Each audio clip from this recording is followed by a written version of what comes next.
Hey guys, hope all is well. It's your boy MKS again. Just thought I'd upload another video about sticking to today's theme, mainly about African tech. It's nearly midnight here in the UK. It's like quarter to midnight. Probably should go to sleep earlier, but anyway, I want to talk about some of my further ideas. Hope I can actually think more clearly this time. But anyway, yeah. So hopefully, banks to support African tech, and as consumers, I think those who want to see African tech do well, try to put pressure on or encourage banks and other organisations and businesses and so forth to support African tech. So like businesses support African tech generally, and yeah, maybe as consumers, who want to support African tech, we can say, when we open an account, we want to support banks that support African technology and fund basically tech training and education and sport and things like that.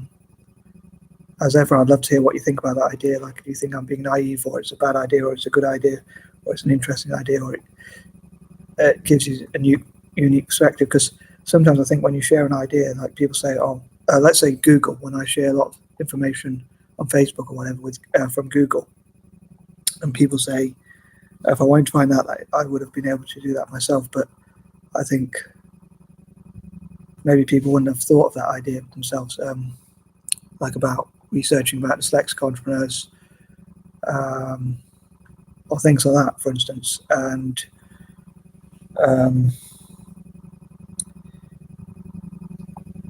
let's say people from parts of Africa or Asia, who perhaps they think they know about dyslexia, but when they only know the weaknesses, but when they Google it about famous dyslexic or dyslexic entrepreneurs, they find that there are many positives as well, and that investing in dyslexic people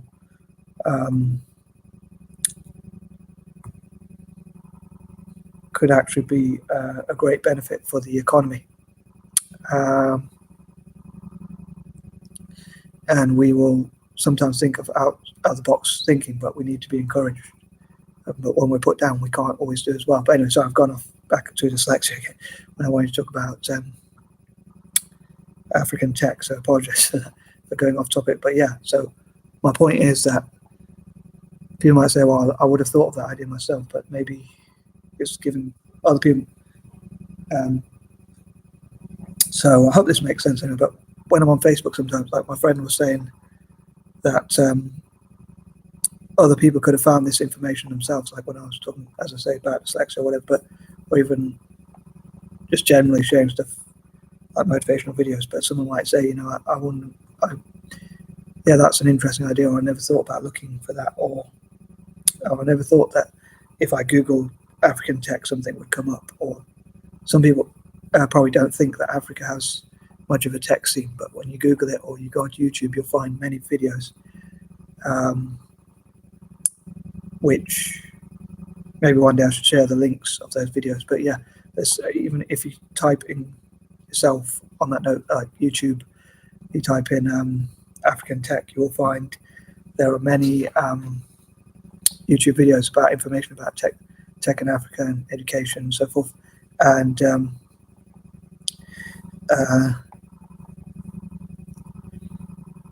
things that people wouldn't otherwise know or have thought of. So anyway, I heard a lot of people when it comes to business saying about ideas are nothing without taking action, but I wonder if dyslexic people have unique ideas as well. So some people even say like ideas are just a dime a dozen, or they're worthless or whatever, but I think dyslexic people probably have unique ideas. And I think no matter how hard you work or how much action you take, actually Steve Ballmer, that is one of the co-founders of Microsoft, said that no matter, people say that it's just how much action or hard work you take, but no matter action or hard work can make a bad idea good, which to me makes a lot of sense, I suppose. Like if I said I'm going to work 24/7 on something that you might say is a bad idea, I don't know if it would work just because I work hard. I don't know, maybe not, but maybe it would. But yeah, I think it makes sense to me that there's difference between, not all ideas I think are equal, because otherwise why wouldn't every business be just as good as Microsoft if they worked hard and took just as much action or whatever. Anyway, so I've gone way off track, but yeah, I would love to encourage companies, and I think the more companies see that people want to support African tech, the more likely they are to want to do so themselves, because obviously it's part of their PR. And if they think other people don't support African tech, they're probably not going to be so interested in supporting it themselves. But if they believe that's where the market wants to, what the market wants to support, so like with Barclays in the past, when they used to support apartheid, and it was a lot of pressure that people put on Barclays that stopped their funding of apartheid, as well as possibly other banks and whatnot, which in the end probably brought the regime to an end. But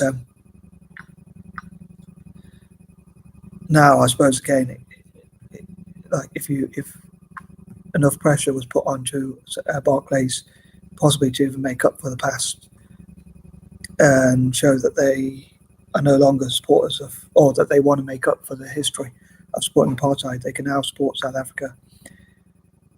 I think it would be good to put pressure on banks like them to, not in an illegal way or a forceful way even, but I think as consumers, to even write to companies like Barclays or to show that we're going to support banks that support African tech.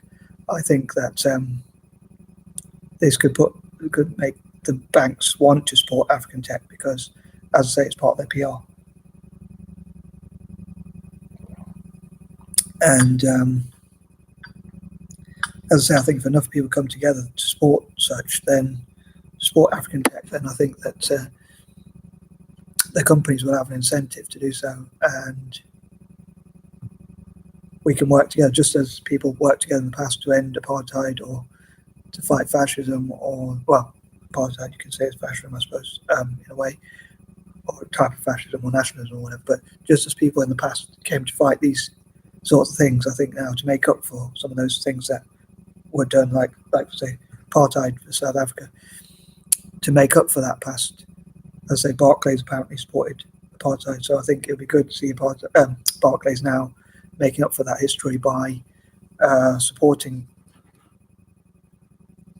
the new South Africa, if you like, or the multicultural South Africa, to show that it's rectifying its past. To me, that would be a great thing. So, but obviously, I mean, I think one or two people in the past mentioned that I lecture people. I don't think I certainly doesn't mean to lecture, so I hope it doesn't come across as lecturing. I'm just sharing ideas or suggestions, but I really want to, obviously I push those ideas because they're things I believe in, but they're not intended to be lecturious, to be lectured, to be lecturing, which would be very hypocritical of me because I don't like when people tell me what to do or lecture. So they're really just bits of advice or suggestions to encourage people to, as I say, support South Africa or Africa generally. I'd love to see Central Africa make peace and run lots of events for Pan-Africanism, really ASAP. And I think, as I call it, making it positive from a negative, and especially in technology. I'm sticking to the theme of technology. So all of Africa to work together in technology. And if Central Africa, the country, could come together and sign a peace deal and just work together as a country and condemn any divisions and sort of learn from Rwanda and things like that, because Rwanda went through a civil war and they've now ended the tribal, well, it's now illegal, I think, to mention tribal differences. So they want to see themselves as a united country. Sorry, I'm probably going a bit off track, but yeah, I think what I'm trying to say is that Rwanda is a great role model to learn from for the rest of Africa. But working on my passion to support Africa and technology and things like that. And I think it'd be great to see Africa work together. It could make them have something to work towards, as I say, to make peace. As I say, I'd love to support. I want to share a few of my ideas, like banks to support African tech, as I say, other businesses to also support African tech, individuals coming together to support African tech, writing letters to companies to ask them if they would support African tech, again, as part of their PR. I think the Black diaspora around the world, people of colour generally, and also people anti-racist or anti-imperialist support, or people who just want to see a continent that suffered quite a lot to overcome its the problems it went through. As I say, like for instance, South Africa went through apartheid, so that's one of the reasons why I would love to see them do well. And I think people of colour, anti-racist people, anti-imperialists, and all that should support, in my opinion, as I say. And all my videos, all the talks I talk about, I want to make as clear as possible that it's all my opinions, and as I say, people are free to disagree. So I hope it never comes off as a lecture. But obviously, I'm not going to share ideas I don't believe in. Sure, I'm only going to support. I'm only going to share ideas I do agree with, of course. I imagine. Obviously, you know, if it might be an unpopular opinion. Like for instance, if I think people of colour shouldn't join the military or even fund the military, I think we should give our taxes back to parts of Africa, Asia, and places like that. Obviously, I'm not going to say what I don't believe in, although it might not be popular. And I'm not very. And a lot of time I'm spineless, but.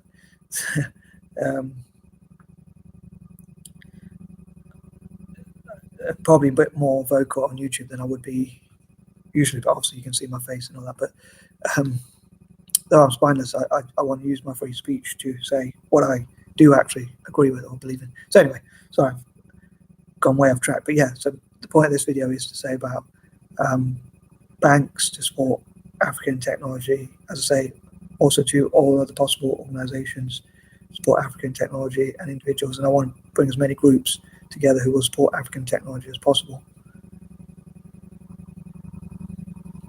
And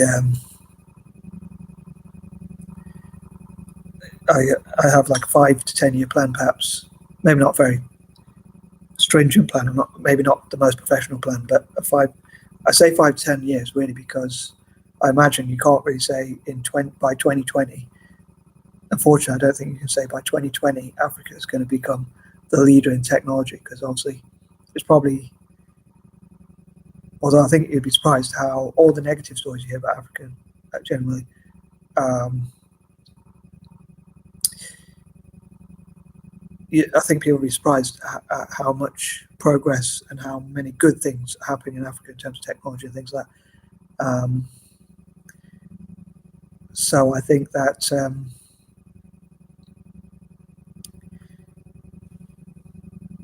that there are things that can be believed. I think Africa, there are a lot of good stories, as I say, positive news stories from Africa about technology, about people working together, and a big investment strategy and things like that. And I think investing in the youth is investing in the future. So if people want to see Africa do well in the future, I think to train, especially the youth, in technology, which is going to create jobs, businesses, growth and opportunities and things like that. And I think many African leaders know that already anyway. But I think, as I say, India, China, Russia, and countries like even the US and UK, I think, well, if they want to go into Africa, I think that African countries should work together as one and actually say, because I know a lot of people don't like when you see Africa as one, as when people say Africa, and they want to see it as it's not just one country, it's 54 countries. But I think if they go in as separate countries, they're not going to be as strong when they negotiate. So if they go in as 54 countries and say, we want you to invest, we want you to train up 30 of our youths or whatever number, maybe a lot more than that, to do well in technology, to learn about tech, then I think that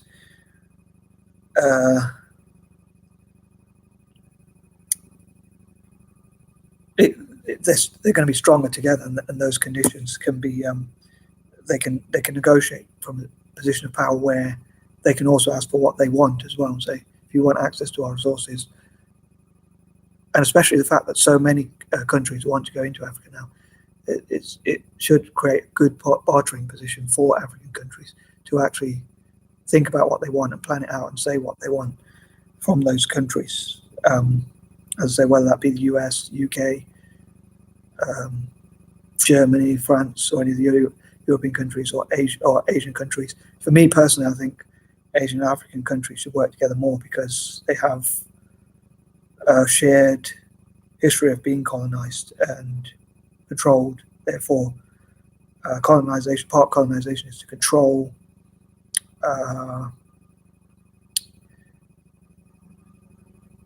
the country. So, I mean, no country that's colonized can, I don't think any country that's colonized can have free people who can just do, who can have freedoms or human rights, because the idea of colonizing is to control that country. So I think that if they work together as 54 countries, they can do better, but we're negotiating. But I think they should also look to work more with Asia as well, because of the shared history as they have been colonized, and make up for that history by supporting each other, which I think would be great. But I think, like,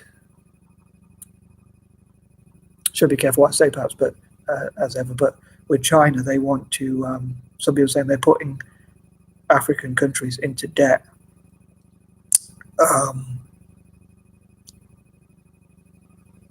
And so,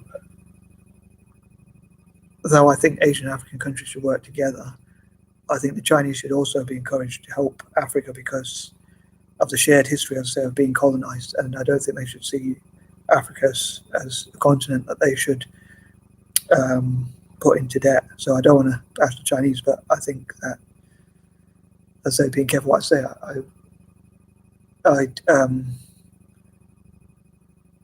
I think they should work together as partners and allies and things like that, and make sure it's known that they're actually supporting each other. So China really supporting African tech, which I think they are doing, but just to make it known that they're not pushing them into debt traps or things like that. And yeah, I think that if we can encourage banks, people of color around the world, encouraging banks and anyone who wants to see Africa do well, whatever background they are.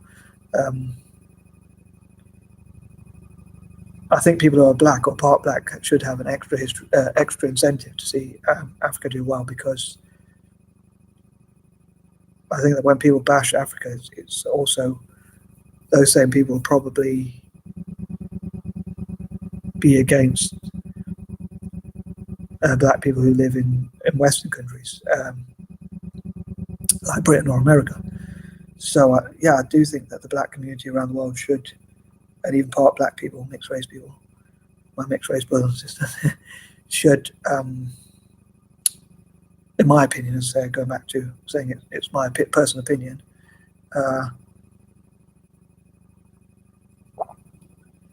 have an incentive in Africa doing well,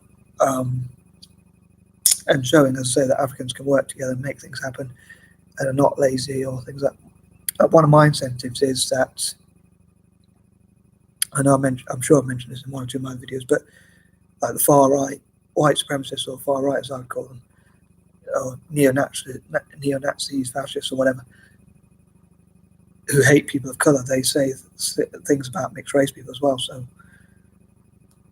that makes me think we should be united as people of color. Like Asia, I'd support in other areas, like just general enterprise, which I also want to support Africa. I want to support Asia and Africa pretty much in most other ways. I wish to support them equally, pretty much. But Africa specifically for technology, and because I want to support African technology as a continent, as I say, to work together and all that good stuff, I wish to make up for it by supporting countries in Asia, especially Malaysia, India, Indonesia, and Singapore. I think particularly India. I wish to support in other areas like maths and science, support the YouTubers, support all their other projects and businesses, entrepreneurs, especially female entrepreneurs.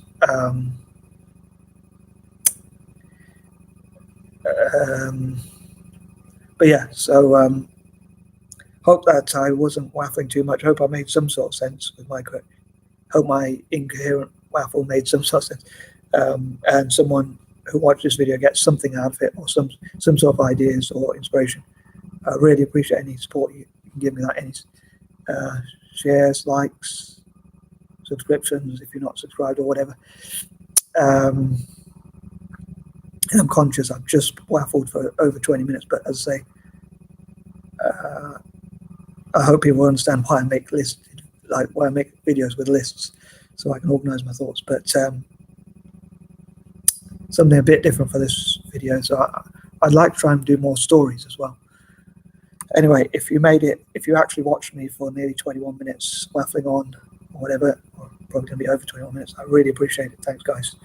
Thanks for any of your support. And also, I'm also hoping to support any disabled or other disadvantaged YouTubers or communities on YouTube. Cheers, guys. Peace out.